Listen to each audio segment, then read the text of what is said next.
Bom dia a todos. Meu nome é Antônio César Domingues Cedo. Sou espiritualista, leitor da Mensagem do Graal em 3 volumes de Abhidrushi.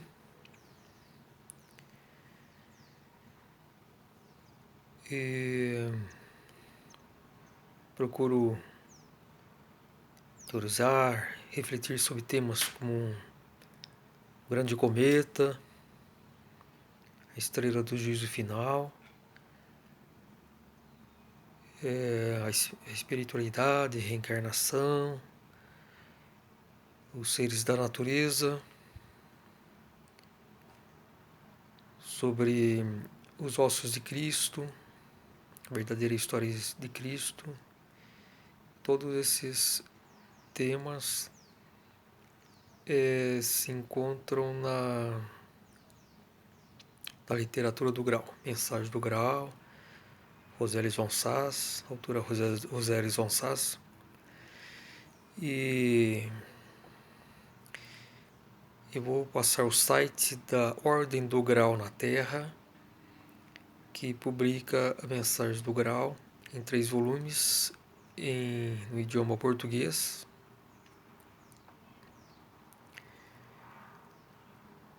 Que é www.graal.org.br,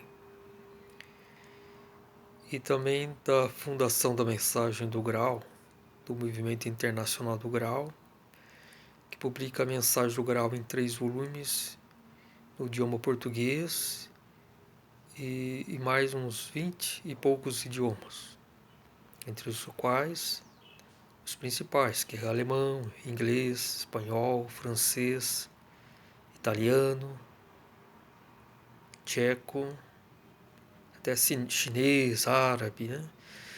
É www.graal.d. Então é GRAL.D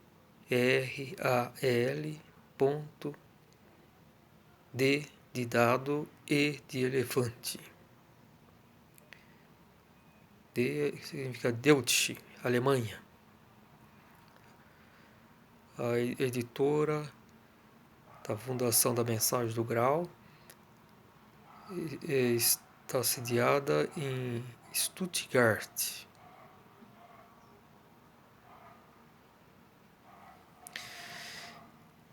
E agora, em relação à Ordem do Graal da Terra, ela publica,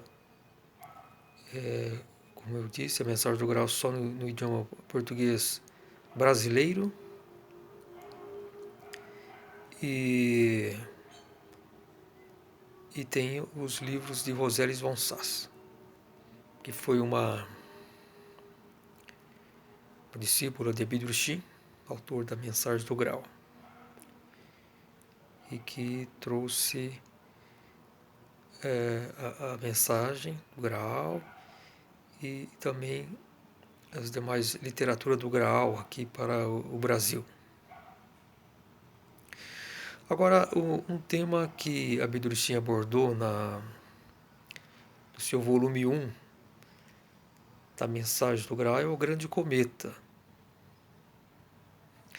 Então, vamos ver aqui o que ele diz. Vou ler um trecho. A Mensagem do Graal está aqui. Isso aqui é da Fundação da Mensagem do Graal. Esse aqui é o idioma europeu.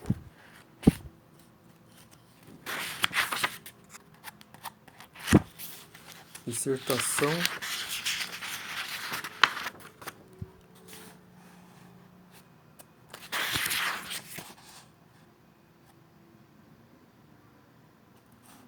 Dissertação 30. É uma dissertação de apenas 2 páginas.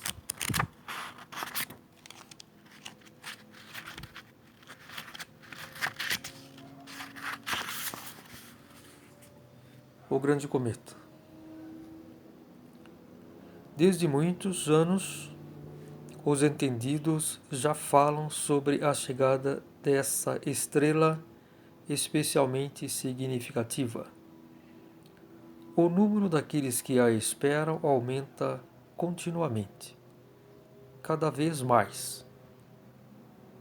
Vão se acumulando as alusões de que ela talvez, na realidade, também seja esperada para breve. Contudo, o que ela significa realmente, o que ela traz, de onde vem, isso ainda não foi esclarecido corretamente. Só um detalhe, que a mensagem do Graal ela foi escrita na década de 1920, 1930. Então já tem aí uns 90, 100 anos. Não chega a ser 100 anos porque Abdrushim escreveu suas dissertações, começou a escrever a partir de 1923 até, acho que as últimas dissertações que ele escreveu foi até o fim ou início de 1938, quando em 12 de março ele foi preso pelos nazistas lá na sua propriedade de Vomperberg, na Áustria, no Tirol da Áustria. Então ele escreveu durante um período relativamente curto, né?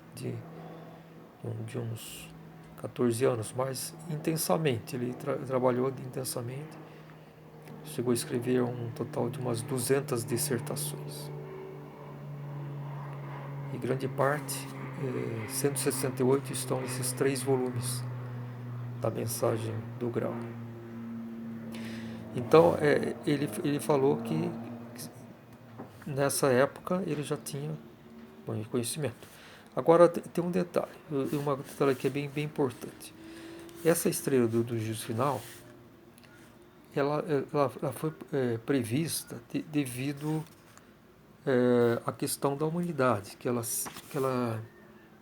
tinha que passar por um juízo final. Porque as centelhas espirituais humanas, aqui na Terra, iniciaram seu desenvolvimento há 3 milhões de anos. E foi previsto, isso é o último estágio de um planeta que é destinado para acolher espíritos humanos. Muitas vezes um planeta pode ter um desenvolvimento da flora e fauna e não chega a receber seres humanos. Pode ocorrer. Por exemplo, a Lua. A Lua, anteriormente, ela foi vamos supor assim, um planeta, vamos chamar de planeta, que tinha flora, florestas, tudo era um planeta verde. Penso que possivelmente deve ter recebido também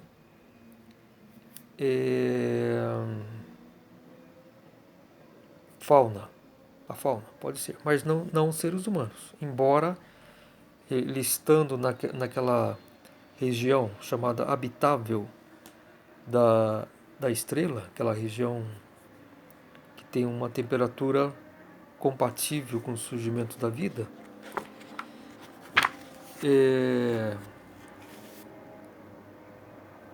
poderia ter recebido seres humanos, mas não foi destinado. Agora, me parece que os planetas que possuem atmosfera, que estejam naquela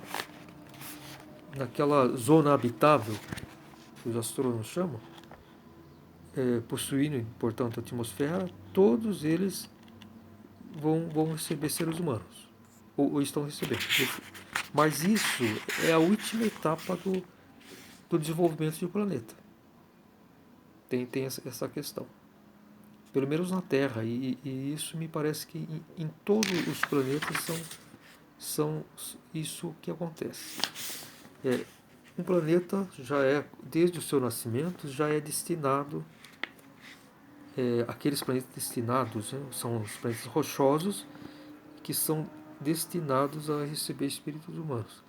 Eles, conforme naturalmente a temperatura e o diâmetro da sua estrela, e fica na distância adequada. Então, sabemos que as estrelas azuis são as mais quentes, que chegam, a superfície chega a 30 mil graus centígrados, enquanto que as estrelas vermelhas é 10 vezes menos, né? Chega a ter 3 mil graus centígrados na superfície. Agora tem uma série de questões, depende do diâmetro também. Existe esse padrão de temperatura conforme o tipo de estrela, as cores das estrelas. O Sol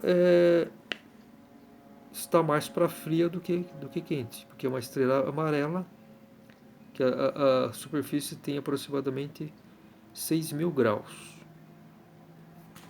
E me parece que é o tipo de estrela mais comum que existe, né? Tanto da cor como do diâmetro. Pelo menos na Via Láctea, né? Agora, todos os planetas que estão naquela zona habitável e possuem uma atmosfera, elas são destinadas a seres humanos. Então, passa por todas as etapas, às vezes de bilhões de anos, bilhões, né? E passando primeiramente, desenvolvimento geológico, depois flora, fauna, e por último, quando entra aquele tipo de animal, primata, que é destinado a quando ele atinge um grau máximo, aí ele começa a receber essas centelhas espirituais humanas, inconscientes. Elas adquiriram as almas, tal, mas elas são centelhas espirituais que só conseguem obter a autoconsciência e a plena validade na criação ao se transformar em espíritos luminosos, autoconscientes. Se, conforme o seu livre-arbítrio, chegar a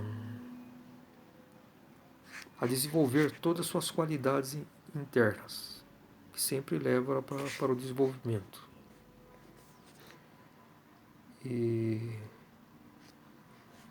Mas também pode ocorrer, isso começou a ocorrer após as tentações de Lúcifer, que Lúcifer veio para a criação para permitir que o espírito pudesse atuar mais incisivamente e se tornar o senhor da criação, vamos dizer assim. Mas ele tem que ser dirigido pela intuição, pelo espírito, e não se escravizar ao raciocínio, ao intelecto. E aí o ser humano pode se perder, devido a essa atuação errada de Lúcifer. A atuação errada, né? Interessante que ele que diz, o Lúcifer não é que ele representa o mal, porque não existe mal, tudo é o bem. Deus é o bem, Deus é a vida. Então tudo é o bem, tudo redunda para o bem. Agora, o Lúcifer como criatura divina enteal. Enteal é ente. Ente significa criado. Né? Inenteal significa Deus. Pode-se dizer que Deus é divino inenteal. Porque inenteal é não criado. Embora o divino, esse conceito de divino também é uma criação, porque a esfera divina também é uma criação. Pode-se dizer que é a primeira criação de Deus. E a criação espiritual pode-se dizer que é a segunda criação, que é posterior. Então, um planeta ele tem um prazo determinado. Na sua última etapa, como no caso a Terra,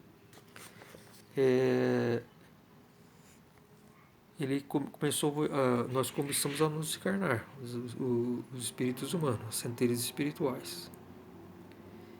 E nesses animais, uma espécie de primatas chamada babais, que a função deles é essa, desenvolve assim uns 3 milhões de anos, e no final da sua etapa eles chegam até ter um princípio de raciocínio. José Luiz Gonçalves fala na sua obra muito isso, me parece que os primeiros seres humanos, né? Esse livro, ela fala e possivelmente muitas passagens também no livro do Juízo Final, e enfim.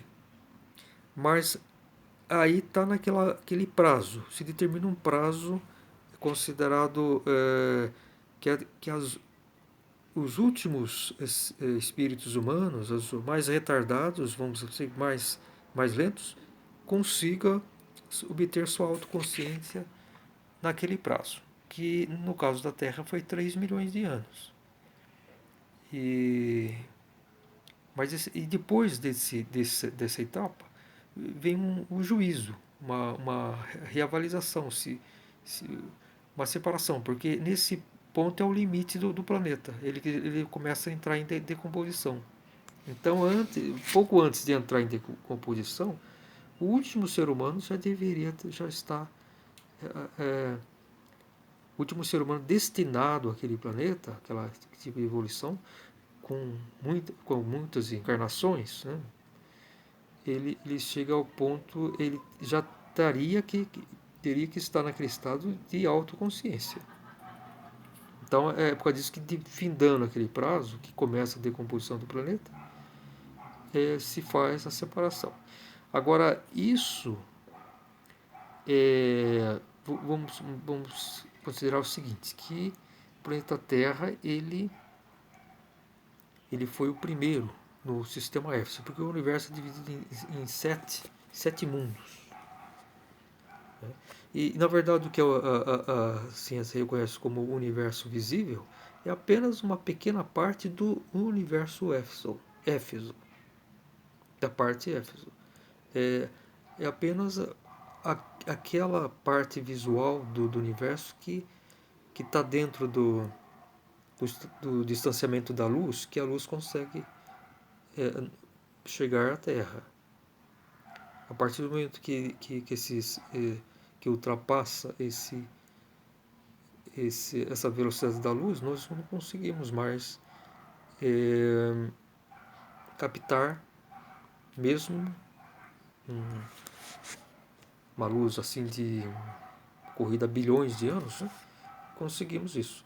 Agora, quando nesses limites que já se ultrapassa a velocidade da luz, que esse astro ultrapassa a velocidade da luz, a luz não pode chegar mais a nós. Mas isso não significa que não exista, né? Isso depende da localização que estamos. Né? E no caso da posição que está, vamos supor, nosso universo visível, dentro dessa esfera Éfeso, pode mais próximo, mais distante do centro, tem um tipo de velocidade, chamada de expansão do universo. Se essa expansão, vamos supor, ela vamos supor, é bem dimensionada, bem específica, conforme esse universo visível esteja dentro dessa esfera, gigantesca esfera de cada sistema. São 7 sistemas: Éfeso, Filadélfia, Sardes, Tiatira, Pérgamo, Laodiceia. São 7, estou me fugindo o nome deles. O nosso sistema chama Éfeso. Então é uma gigantesca esfera que pode ser que tenha um diâmetro, vamos colocar um número, um diâmetro, vamos supor, de 100 bilhões de anos-luz. Pode ser que seja 100 bilhões de anos-luz. O universo visível reconhecido, ele teria um diâmetro de 28 bilhões de anos-luz. Quando se diz aproximadamente 14 bilhões de anos-luz, que estão as mais distantes, estariam, né? Aquela sopa universal que eles teorizam, que na verdade não é isso, não é isso. Quando se enxergar um telescópio alcançar esse limite, que eles acreditam que é uma sopa universal, né? que é o início do universo, que vão encontrar galáxias já formadas há muito tempo. Então vai se descobrir que o universo é muito mais antigo. Esses novos megas telescópios aí de aproximadamente 30 metros de diâmetro, são 3 megas telescópios que estão aí sendo construídos, né? Um está destinado lá para a ilha do Havaí e 2 para o Chile. Então, vão se conseguir imagens assim 10, 20 vezes melhores, né? Vamos ser mais do que o do telescópio Hubble, né? Hubble, telescópio espacial. Então aí, penso eu, vai ser possível pela primeira vez chegar a esse limite do universo visível.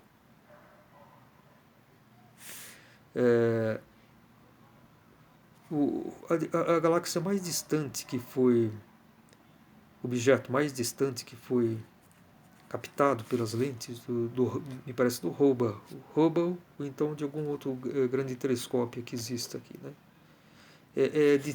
De 13 bilhões de anos. É uma galáxia que está a 13 bilhões de anos. E segundo os cálculos da ciência,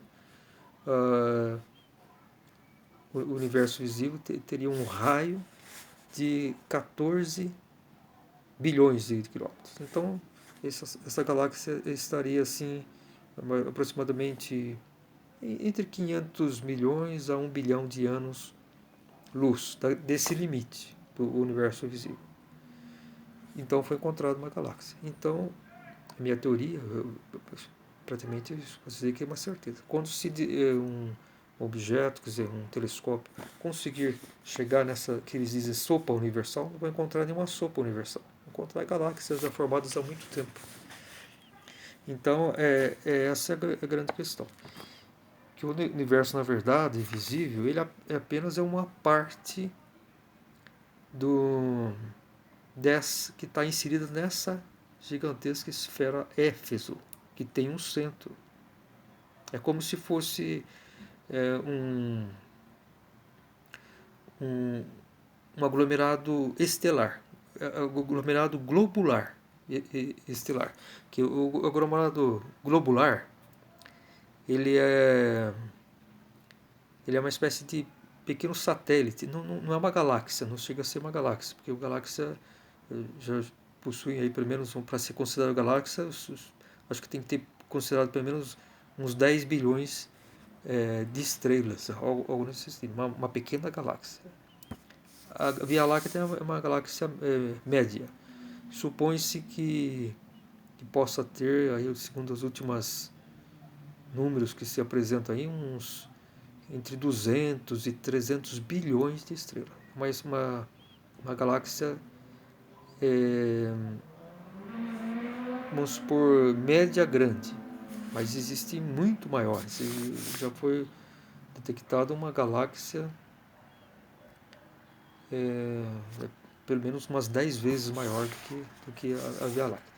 E agora existem as galáxias pequenas, né, que a satélite da Via Láctea, por exemplo, tem um grupo local, né? Grupo local de galáxias, que conta mais ou menos umas 30 galáxias. A maior é a Andrômeda. Depois vem a Via Láctea. Andrômeda, se supõe que tenha umas 400, 500 bilhões de estrelas. Tem aproximadamente o dobro do diâmetro da Via Láctea. O diâmetro da Via Láctea é estimado em 100 mil anos-luz. Andrômeda, aproximadamente 200 mil anos-luz. E ela está distante de nós aproximadamente 2 milhões de anos-luz.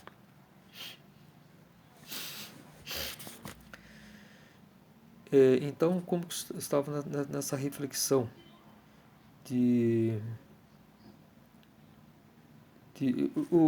meus temas são isso. Eu parto de um tema, pego assim, vou desenvolvendo. Então, eu posso dizer que esse tema aqui iniciou com o grande cometa, que eu acredito que seja Nibiru. Estou envolvendo todas as questões assim, relacionadas também com o universo, com astronomia, né? E vou aí fazendo o vídeo, que demora, tem uma duração aproximada de 30 minutos, e faço uma sequência assim, né? Pego um tema, faço um primeiro vídeo, depois um segundo com esse mesmo tema que eu vou desenvolver. Então é essa questão que estamos conversando, e eu falei sobre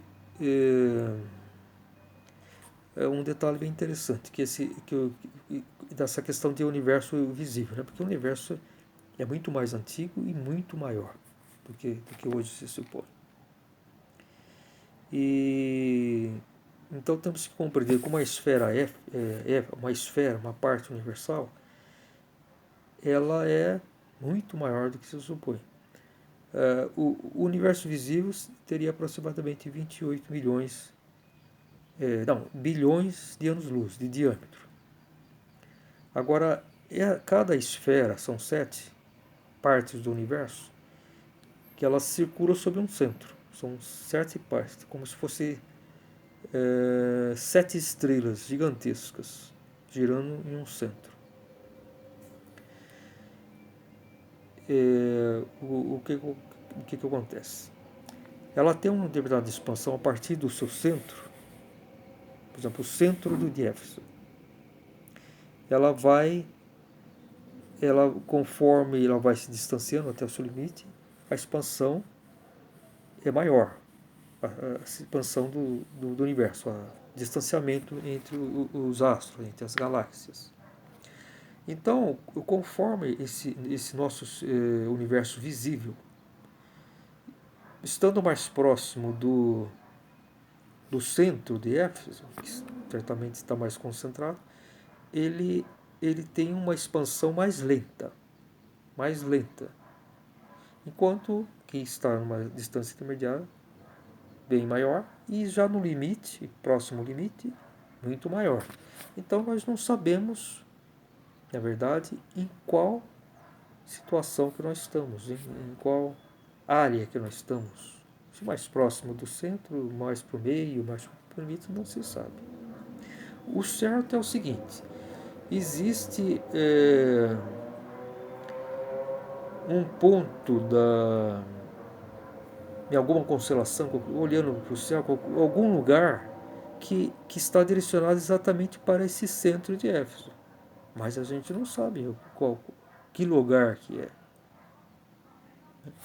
Agora, eu fiz uma teoria que poderia se estabelecer, pelo menos aproximadamente, qual lugar que é, pelo seguinte.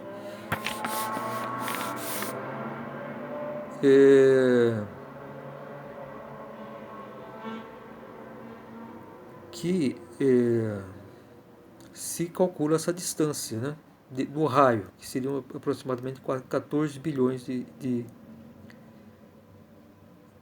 anos-luz. Para ser exato, o que se a medida que mais aceitam hoje é 13,7, ou seja, 13 bilhões e 700 milhões. Mas o que eu queria dizer, isso é um termo geral. Agora, ainda não se explicou se há diferença dessa distância, desse raio, que eu acredito que haja alguma diferença. Vamos supor que nós temos seis direções principais, vamos dizer assim: norte, sul, leste, oeste. E temos o zênite, que está em cima da nossa se estivermos assim de pé, de frente para o norte. Tá? Tem aí os 4 pontos cardeais: norte, sul, leste, oeste. Bem em cima de nossas cabeças está o zênite. E bem abaixo de nossos pés está o nadir. Chama-se nadir. Então, existem essas 6 posições. Agora, se através do universo fizer essas medições do raio, essa distância, eu não sei se consegue de todas as direções, porque tem essa questão de polos, enfim. Aí, um detalhe mais técnico, não sei. Mas vamos supor que consiga aproximadamente medir todos os pontos assim, das constelações, da esfera celeste. Poderia, na minha teoria, se constatar uma pequena diferença desse raio do universo. Por exemplo, só para ter um exemplo assim, só para compreensão. Vamos supor se um ponto, vamos supor norte, se encontra uma distância de 13 bilhões e meio. No oposto, se encontra uma distância de 14 bilhões. Aí você já tem uma diferença de 500 milhões de anos-luz. Eu estou colocando uma distância maior, mas a distância que tiver certamente é muito, muito pequena. Eu só vou dar um recado aqui que eu não sei exatamente o tempo que vai estourar aqui o vídeo. Geralmente já está em 31 minutos, logo acho que vai encerrar. Aí eu já parto para o segundo, né? Eu não vou finalizar um vídeo. Quando estourar o tempo, aí acabou. Mas então, continuando a minha explicação, pode-se, isso é uma pesquisa que eu acho que poderia se fazer, e ver essas diferenças. Porque, notando essas diferenças, pode-se então constatar aonde aproximadamente é o centro desse sistema Éfeso e onde é a parte mais distante, vamos supor, o oposto. Por quê? Por exemplo, estando mais próximo do centro, a expansão do universo é mais lenta. E se ela é mais lenta, a luz percorre uma distância maior. Então, nesse exemplo que eu estou dando, se houvesse uma diferença entre medindo esse raio do universo entre 13 bilhões e meio a 14 bilhões, o 14 bilhões de anos estaria mais próximo ao centro. Por quê? Porque a partir do centro a expansão é mais lenta do universo. Então a luz percorre um espaço maior, a luz visível, do universo visível.